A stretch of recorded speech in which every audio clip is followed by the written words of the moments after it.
భారతదేశంలో జన్మించిన భక్తాగ్రేసరులలో ప్రముఖుడు గురు సంత్ రవిదాసు.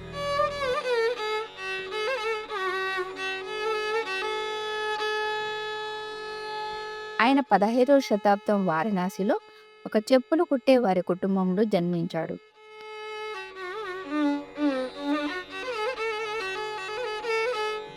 ఒకరోజు ఆయన చెప్పులు కుడుతూ ఉండగా ఒక భూస్వామి వచ్చి, నా చెప్పులు తొందరగా కుట్టివ్వు, నేను గంగానదికి పూజలు చేయడానికి వెళ్ళాలి అని తొందర పెట్టాడు.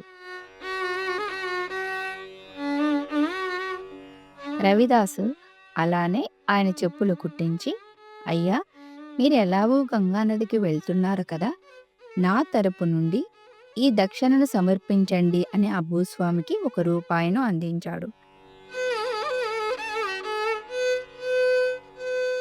భూస్వామి గంగ వద్ద తన పూజలు అయిపోయాక రవిదాస్ ఇచ్చిన రూపాయి సంగతి గుర్తుకు వచ్చి దానిని గంగానదిలో వేశాడు.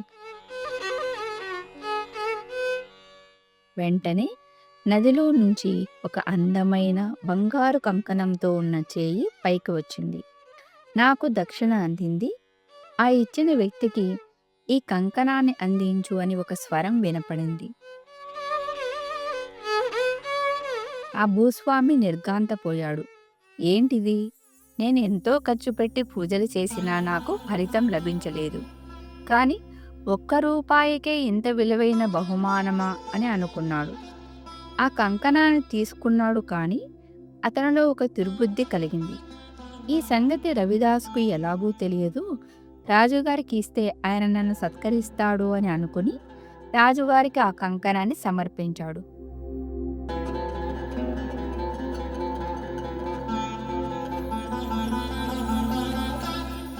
రాజు ఆ కంకణాన్ని రాణిగారికి ఇవ్వగా ఆమె తన రెండో చేతికి కూడా అలాంటి కంకణం కావాలని పట్టుబట్టింది.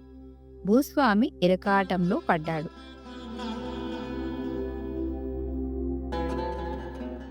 తన దగ్గర రెండవ కంకణం లేదని విన్నవించుకున్నాడు.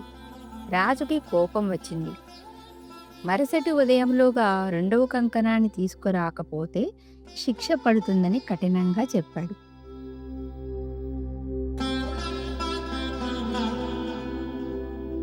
భూస్వామికి ఏమీ పాలుపోక రవిదాస్ దగ్గరికి వెళ్ళి జరిగినదంతా చెప్పి క్షమాపణ కోరి తనను రక్షించమని ప్రార్థించాడు.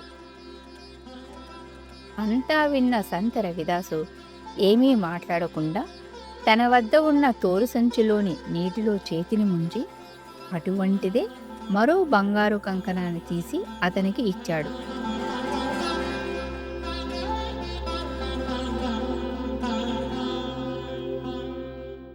ఇదంతా చూస్తున్న భూస్వామి మరొకసారి నిర్ఘాంతపోయాడు.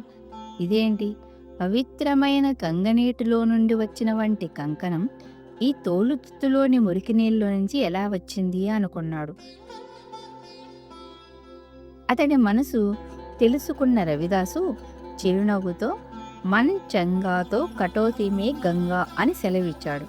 అంటే మనసు స్వచ్ఛంగా ఉన్న వారికి వారి వద్ద ఉన్న నీరే గంగ అంత పవిత్రం కాగలదు.